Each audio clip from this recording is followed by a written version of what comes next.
రామ్ చరణ్ అభిమానులకు ఒక పీడకల లాంటి సినిమా గేమ్ చేంజర్. RRR వంటి గ్లోబల్ సెన్సేషన్ తర్వాత అభిమానులు ఈ చిత్రంపై ఎన్నో ఆశలు పెట్టుకున్నారు. ఆ అంచనాలను కనీస స్థాయిలో కూడా ఈ చిత్రం అందుకోలేకపోయింది. నిర్మాత దిల్ రాజు చేత అనవసరమైన ఖర్చు పెట్టించారని ఈ సినిమాని చూసిన ప్రతి ఒక్కరికి అనిపించింది. పాటలకు అనవసరమైన ఖర్చు చేయించినట్టుగా అనిపించింది.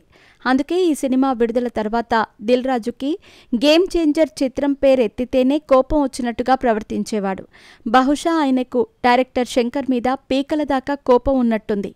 ఇదిలా ఉండగా ఆయన నిర్మాణ సంస్థ నుంచి తెరకెక్కిన తమ్ముడు చిత్రం వచ్చే నెల 4వ తేదీన ప్రపంచవ్యాప్తంగా భారీ లెవెల్లో విడుదల కాబోతోంది.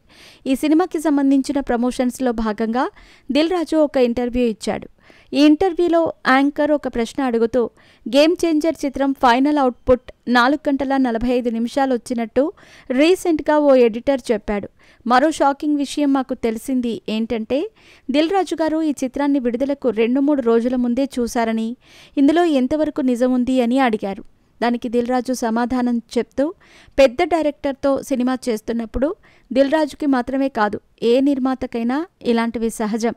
గేమ్ చేంజర్ సినిమా 4:30 గంట వచ్చిందని ఎడిటర్ ఏదైతే స్టేట్మెంట్ ఇచ్చాడో అది వాస్తవమే.